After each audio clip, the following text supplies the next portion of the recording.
¿Qué significa ser cristianos? Nos dice en Gálatas capítulo 2, versículo 20,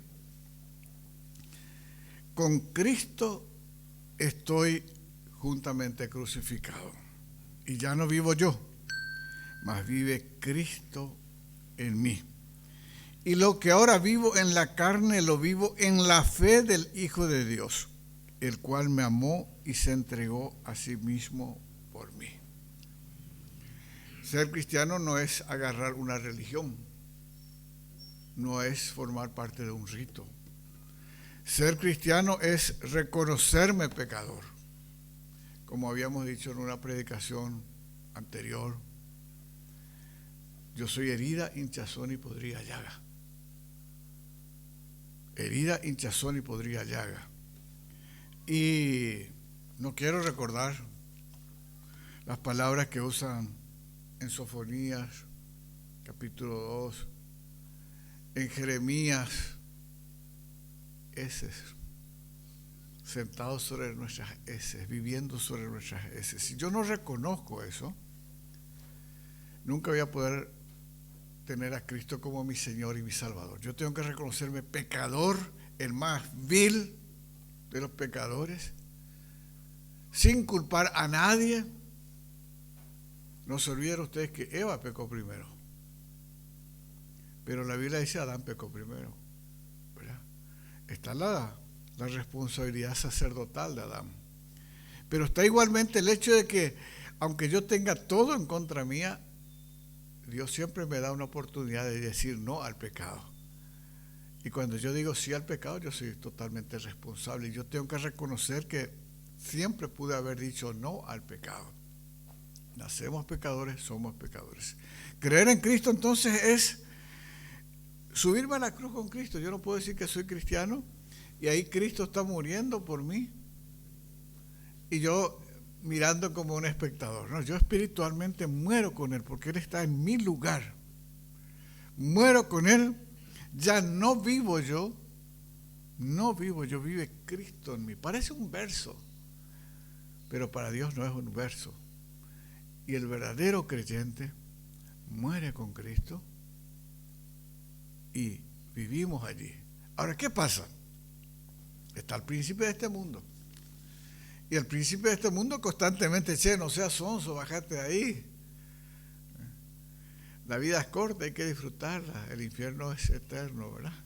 O sea que caemos en tantas tentaciones, en tantas situaciones.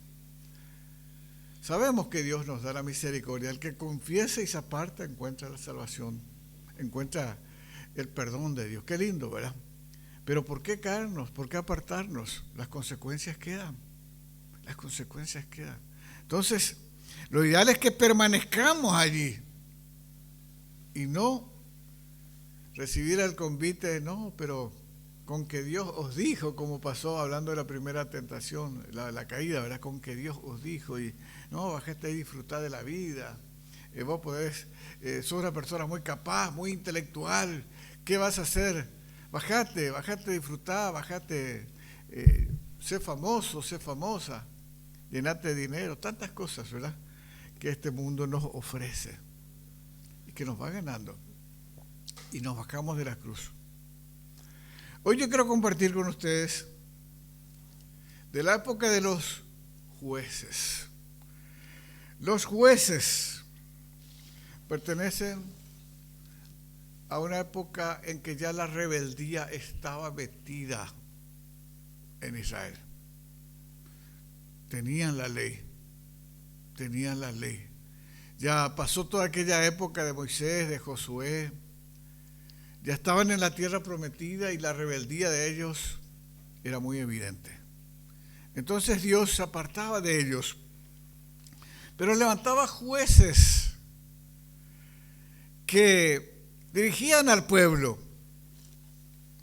traían de vuelta hacia el Señor. Recibían bendición a través de ellos, como sucedió, por ejemplo, con Otoniel, con Gedeón. Y hoy quiero conversar un poquito con ustedes de uno que decidió usar aquello que Dios le dio, los dones que Dios le dio para trabajar a favor del Señor. Él se apropió de él, lo usó como suyo. Sansón. Sansón es un personaje muy especial. Lo conocemos dentro de una historia famosa. Hasta hay canción de Sansón y Dalila. Qué lindo, ¿verdad? Qué romántico. Hermanos, vamos a mirar un poquito algunos detalles, ¿ok? Sansón, entonces, en primer lugar sabemos que Dios nos da dones. En otros textos habla de talentos, de 5, 2, 1, para servicio al Señor. Ya vamos a ir mirando eso. Pero vamos primero a entrar en el tema en Jueces capítulo 13. Desde Jueces capítulo 13 comienza a hablar de este personaje llamado Sansón. Repito, uno de los jueces, conocía las Escrituras, Dios lo eligió para su servicio. Pero ¿qué hace este señor? Capítulo 14, desde el 13 comienza a hablar de este. Vamos al 14, vamos a leer unos versículos, después vamos a concentrarnos en el 16, unos cuantos versículos nomás. Les dejo a ustedes la lectura completa después.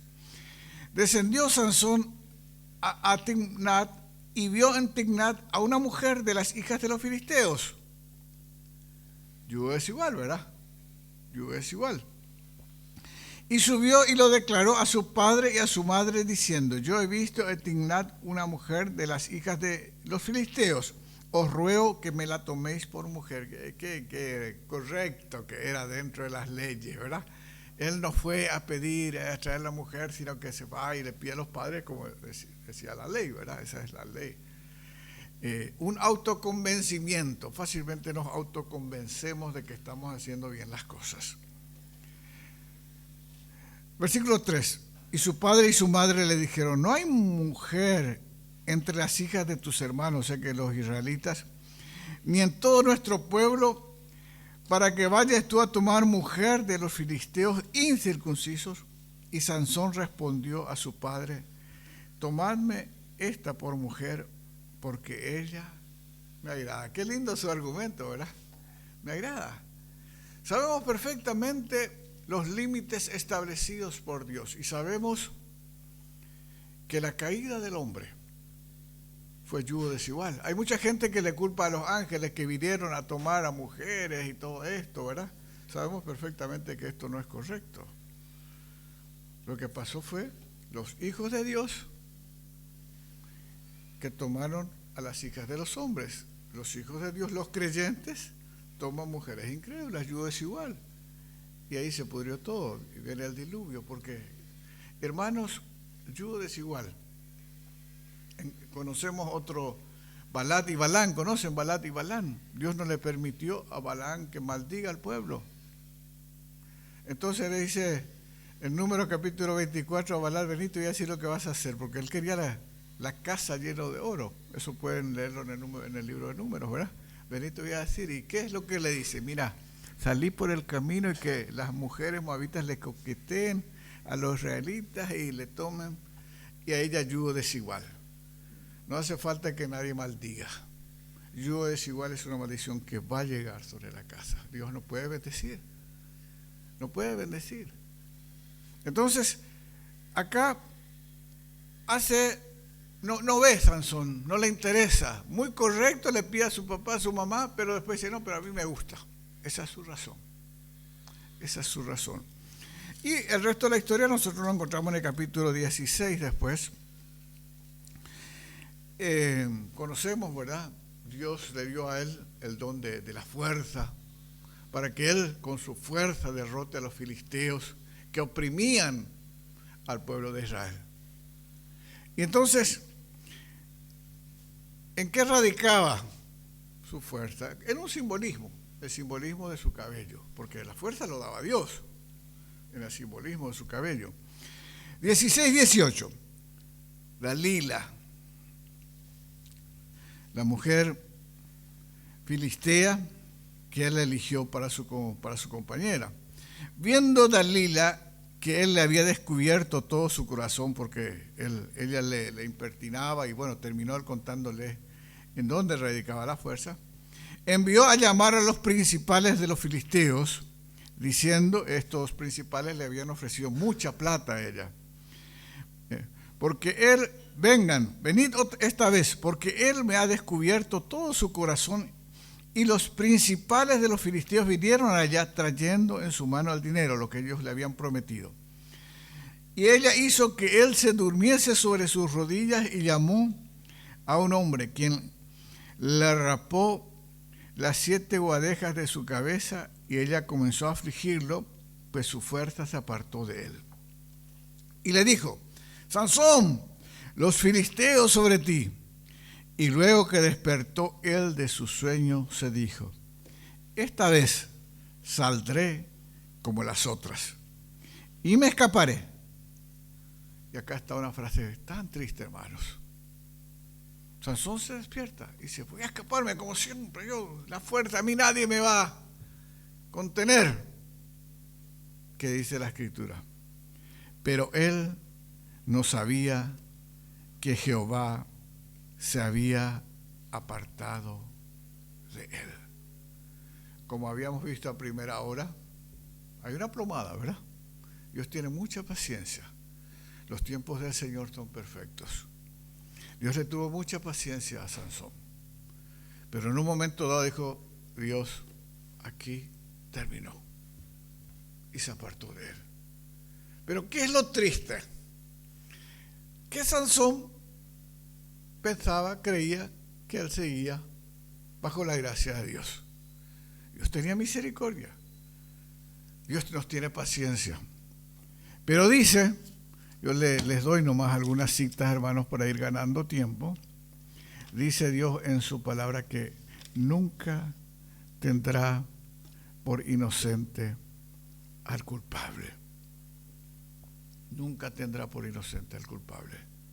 En Números, capítulo 14, versículo 18, vamos a leer un poquitito, ya que estamos ahí cerquita nomás. En Números, en el capítulo 14, versículo 18. Jehová, tardo para la ira y grande en misericordia, que perdona la iniquidad y la rebelión, aunque de ningún modo tendrá por inocente al culpable. Dios no es ningún sonso, ningún tonto. Él tiene misericordia. Él aún dice, no quiero la muerte del impío, yo quiero que el impío se arrepienta. Yo no quiero que nadie muera sin arrepentimiento, nadie muera sin Cristo. Y aún los creyentes que no mueran sin arreglar conmigo. La salvación no perdemos, pero perdemos galardones. Ganamos vergüenza, ganamos humillación, porque todas las cosas saldrán a luz. Y más vale que salgan aquí en la tierra y no cuando me presente en el tribunal de Cristo. Porque acá en la tierra, hermanos, estamos todos entre pecadores. Allá ya vamos a estar fuera de este cuerpo alcahuetero. Usamos esa palabra, ¿verdad? Alcahuetero. Fuera de este cuerpo alcahuetero que nos tolera todo, que nos justifica todo. Pobrecito yo. Mira, hermanos, más vale que arreglemos acá. Sansón creyó que él seguía en comunión, pero él pensaba eso. El Señor dijo, hasta aquí. Él tomó como suyo los dones que Dios da para que alabemos su nombre. Romanos capítulo 12. Vamos a mirar un poquito. Romanos capítulo 12 desde el versículo 1 es un capítulo demasiado lindo, el libro de Romanos. Me hubiese gustado desarrollar estos versículos 12, 1, 2, 3. Les dejo a ustedes que disfruten de eso. El culto racional, el culto santo es agradable a Dios. Es nuestra vida limpia que le entregamos a Él. Somos transformados por la palabra de Dios y solamente por la palabra de Dios para hacer la voluntad agradable y perfecta a Dios. De eso está hablando. Versículo 4. Porque de la manera que en un cuerpo tenemos muchos miembros, pero no todos los miembros tienen la misma función, así nosotros, siendo muchos, somos un cuerpo en Cristo, y todos miembros los unos de los otros, de manera que teniendo diferentes dones según la gracia que nos es dada, si el de profecía, úsese conforme a la medida de la fe, o si de servicio en servir, o el que enseña en la enseñanza, el que exhorta en la exhortación, el que reparte con liberalidad, el que preside con solicitud, el que hace misericordia con alegría, etcétera, etcétera. ¿Qué es lo que Dios nos da para que seamos el cuerpo de Cristo? Nos da dones. Nos da dones. Nadie tenga más alto concepto de sí que el que corresponde, decía en el versículo 3. Dios nos da dones. ¿Para qué nos da dones? Para servirle, dice. Para servirle. Y hermanos, de profecía. ¿Profecía qué es? Nosotros muchas veces, y hasta hoy en día lamentablemente la palabra profecía, profeta de Dios, apóstol de Dios. Profeta es predicar. Profeta es predicar la palabra de Dios. Sí, es cierto. También es el recibir y entregar, pero esa etapa terminó. Hoy en día cuando habla de profetizar está hablando de predicar la palabra de Dios.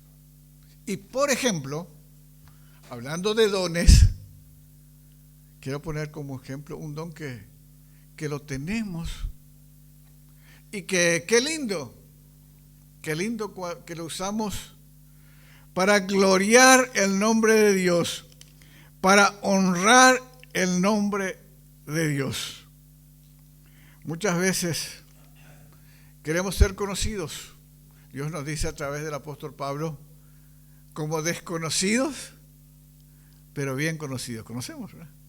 Como desconocidos para el mundo, pero a nosotros nos gusta ser famoso, a nosotros no, pero yo esta capacidad que tengo, no voy a estar en la iglesia, un grupo pequeño, redil significa 100 ovejas, y yo ahí, la capacidad que yo tengo, no, yo voy a ganar dinero, voy a hacerme famoso, famosa.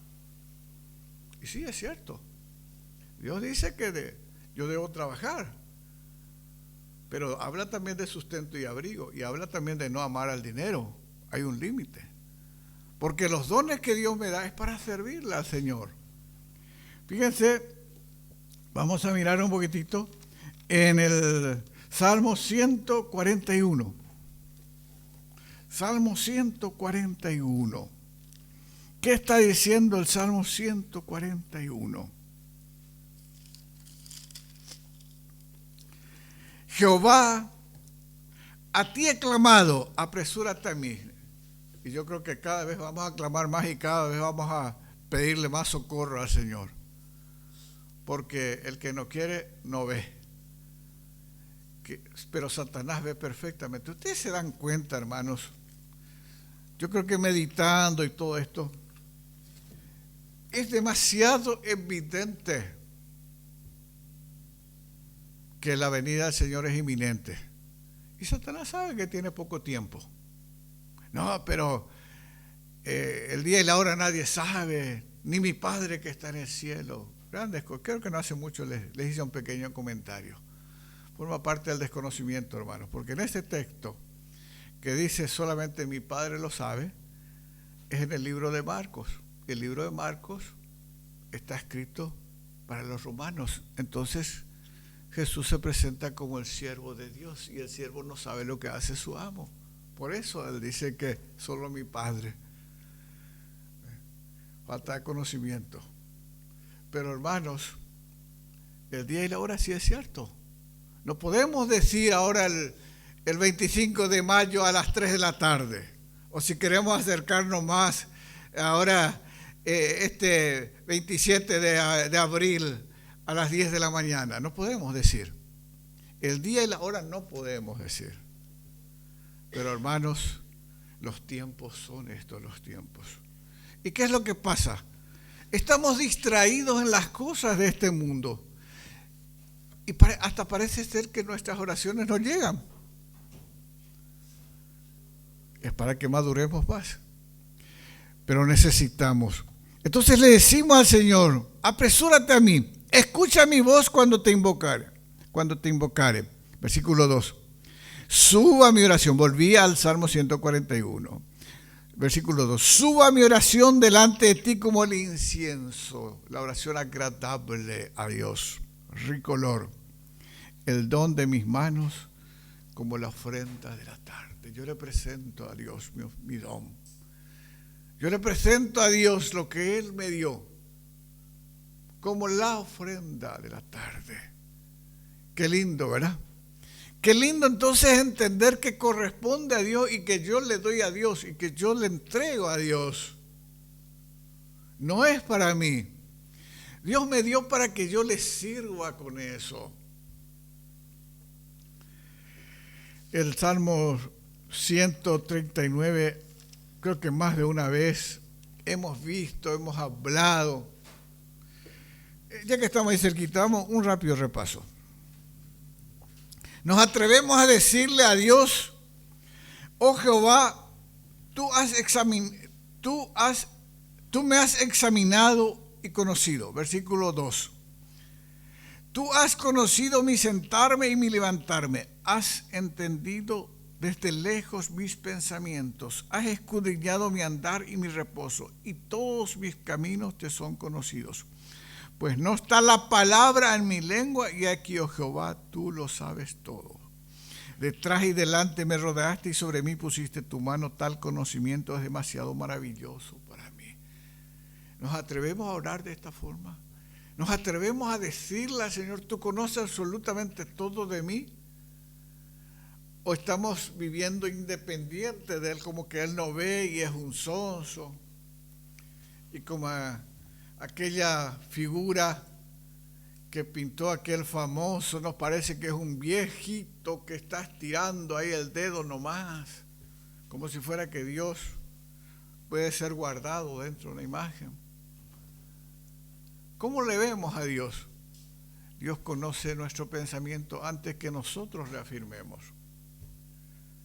Hermanos, y Dios, y ya no les repito porque esto sí estoy seguro, he visto con ustedes, y yo estoy seguro que ustedes lo han visto muchas veces también.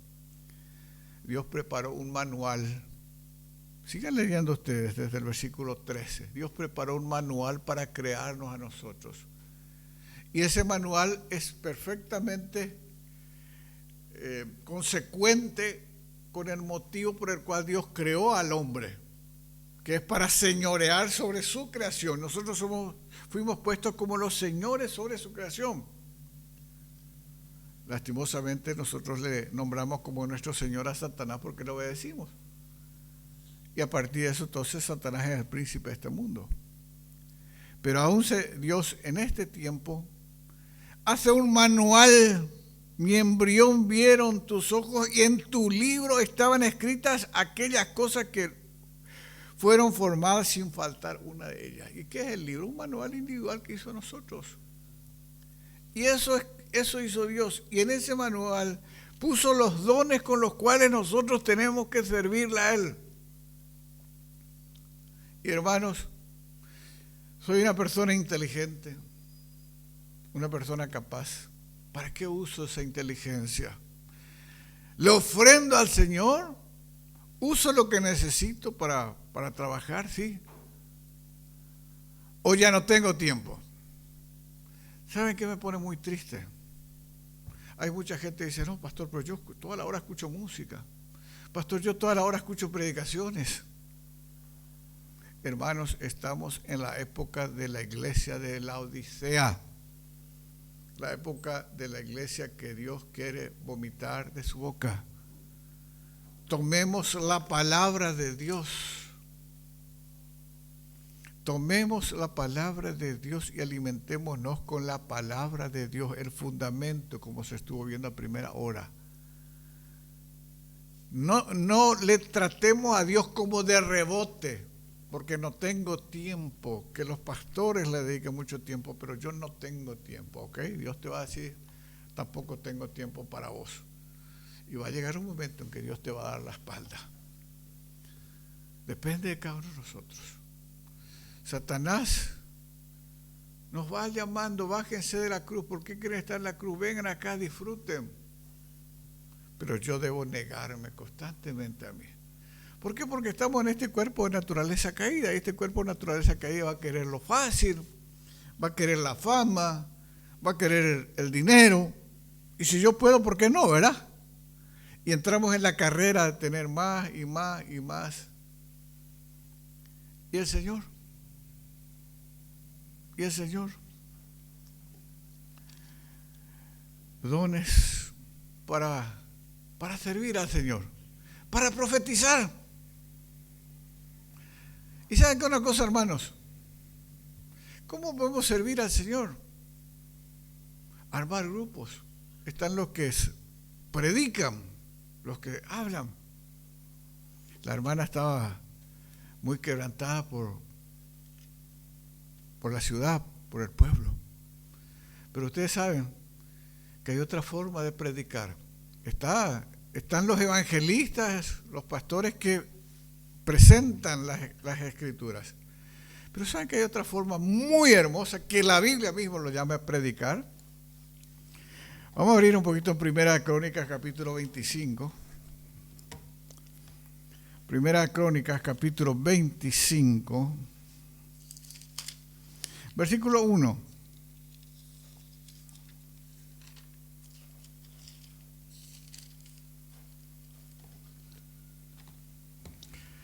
Asimismo David y los jefes del ejército apartaron para el ministerio a los hijos de Asad, de Amán y Jedutín, para que profetizasen, para que prediquen. ¿Cómo? Con arpas, salterios y címbalos. Y el número de ellos, hombres idóneos para la obra de su ministerio, fue. Y da toda una cantidad inmensa de músicos. David organizó los grupos de músicos. Si hacemos un seguimiento, y ustedes lo pueden hacer hasta hoy en día, facilitan mucho las concordancias. Hermanos, la música es un medio de profetizar. Es un hermoso. Por eso que es importante, y acá va el motivo por el cual en la visita anterior yo estaba ratificando, porque yo lo había dicho ya personalmente al hermano Víctor, que es un ministerio hermoso el que él ejecuta. Porque es más, tienen el don, ¿verdad? No son muchos los que están teniendo el don, por lo menos que están trabajando. Pero me gusta muchísimo que están usando de la Biblia para cantar. No hay riesgo a equivocarnos, no hay riesgo a que Jehová no profetice a través de las músicas.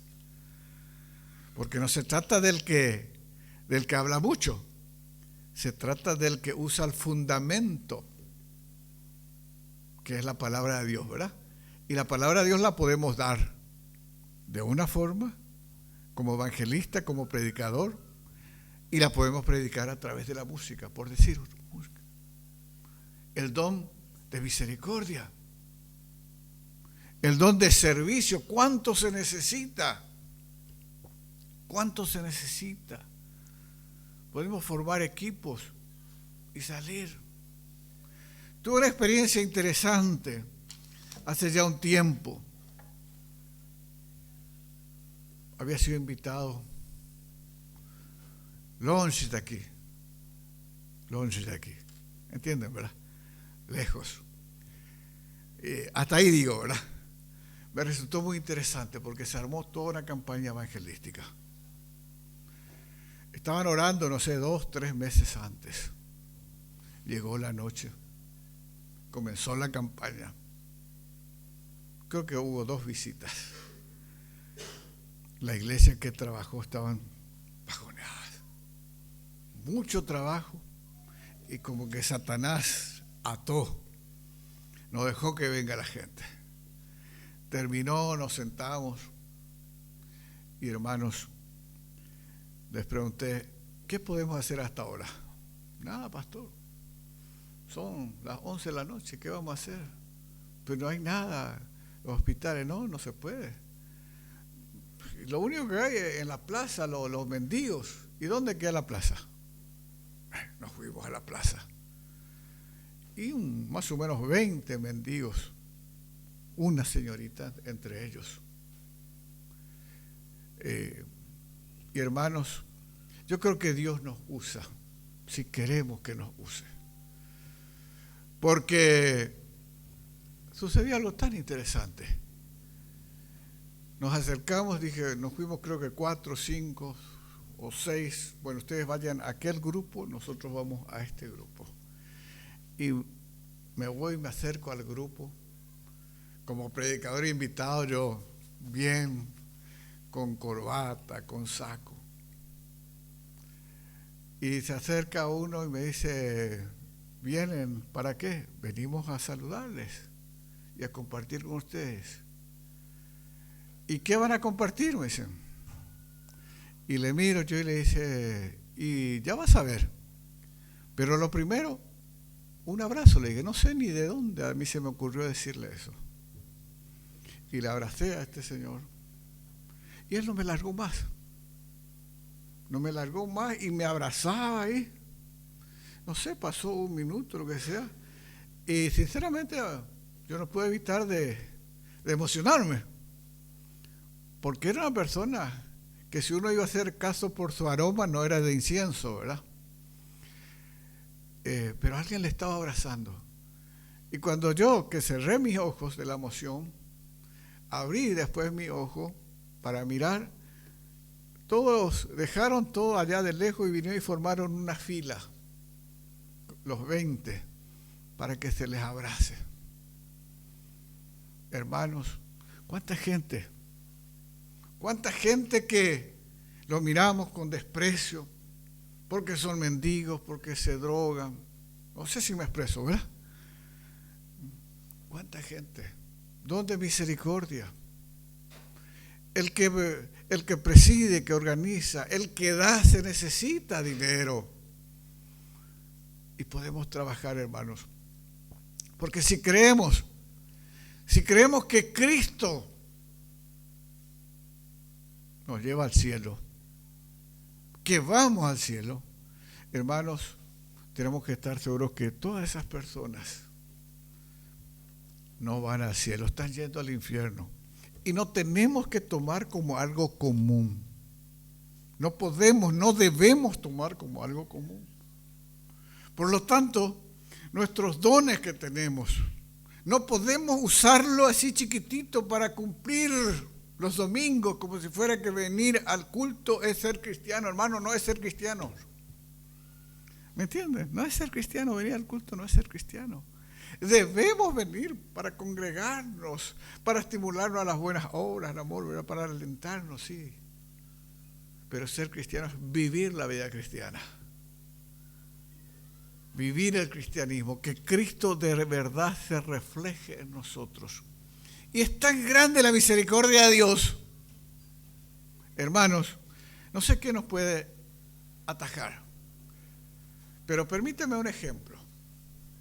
Si yo les pregunto a ustedes, cuéntenme algo de David, y me van a hablar solamente de que David venció a Goliat, posiblemente sea lo número 1. Número 2, ¿de qué me van a hablar? Y que le quitó su esposa, ¿verdad? ¿Verdad? Y que le mató, y que, etcétera, etcétera. No quiero ni repetir, ¿verdad? Pero sabemos. Pero saben que, hermanos, cuando Dios mandó al profeta para que le amoneste a David, ¿él qué dijo? Pequé contra Jehová. No dijo, esa mujer me provocó, ¿por qué luego ella? Yo pequé. Y ustedes saben que la confesión de David son 2 salmos. El más conocido es el Salmo 51, lean, esa es la confesión de David. Dios nos va a usar, Dios nos quiere usar. No hay motivo, y ese es el motivo más contundente, ¿verdad? No hay motivo para que nos le sirvamos al Señor. Ese don que Dios te dio no es tuyo, no es tuyo. Tu tiempo no es tuyo. Es para servir al Señor. Resulta ser que encontramos muchos dones, queremos más, procuramos más. La carrera de este mundo, por ganar la mente, Satanás usando a este mundo, todo lo que tiene a su favor de este mundo, y es todo, para llevar nuestra mente para que nos bajemos de la cruz. Entonces, queremos crecer más y más en los valores de este mundo. Cuando, hermanos, lo que nos tiene que preocupar es tener sustento y abrigo y servirle al Señor. Y que nuestros hijos tengan sustento y abrigo y que también aprendan a servirle al Señor. Pero no, le estamos sirviendo al Señor con el tiempo que nos sobra. Y ponemos en primer lugar todas las cosas de este mundo. Que no nos pase lo de Sansón. Qué triste. Qué triste porque al creer que los dones que Dios le dio eran suyos y él comenzó a usar como suyo, se fue enfriando. Y aunque él creía que cumplía con la ley porque él no se salió, le pidió a papá, a mamá que vayan a buscar a aquella mujer. Él creyó que no se salía y se fue alejando. Se fue alejando hasta que él creyó que seguía con Jehová. Pero Jehová se había apartado de él. Jehová, así como cuando viene a nosotros el Espíritu Santo, viene a morar en nosotros, la Biblia nos dice que fuisteis sellados con el Espíritu Santo de la promesa. Yo no sentí un sello, yo no sentí un golpe, yo no me caí, como de repente algunos hacen, ¿verdad? Vino a mí, yo creí de corazón que Cristo es mi Señor, mi Salvador. Quizás me fui y cuando vuelvo, tampoco tengo esa experiencia más allá de la paz de sentir que vuelvo a tener comunión con el Señor, como David, ¿verdad? Vuelvo a tener comunión. Y hermanos, confesemos, dejemos el mundo, dejemos los valores de este mundo, dejemos de correr con la carrera de este mundo, la carrera de ser famoso, la carrera de ser grandes, la carrera económica, porque yo tengo que... Dejemos de lado, el Señor se encarga de todo esto. Querer yo hacer todo, cada vez me va a alejar más del Señor. Repito, sustento y abrigo, trabajemos con el sudor de tu frente, sí, no es con el sudor del enfrente, es con el sudor de tu frente, totalmente de acuerdo.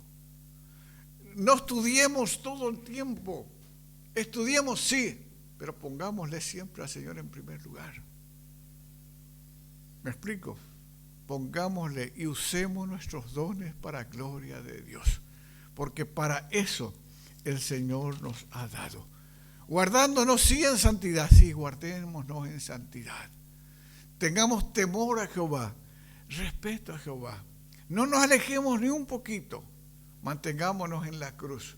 Mantengámonos diciendo no a nuestro yo.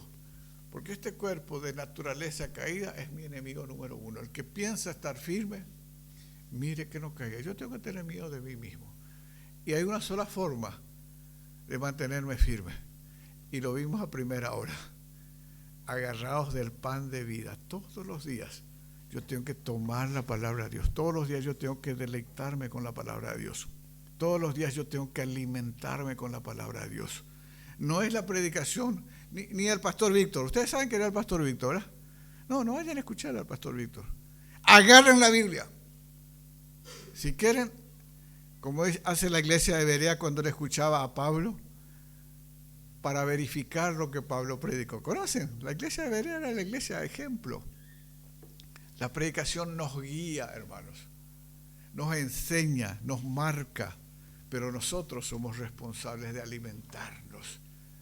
Es nuestra responsabilidad alimentarnos nosotros, alimentar nuestra familia y salir a trabajar los dones que Dios nos ha dado. Son para su gloria, no son míos. Dios bendiga su palabra para nuestras vidas.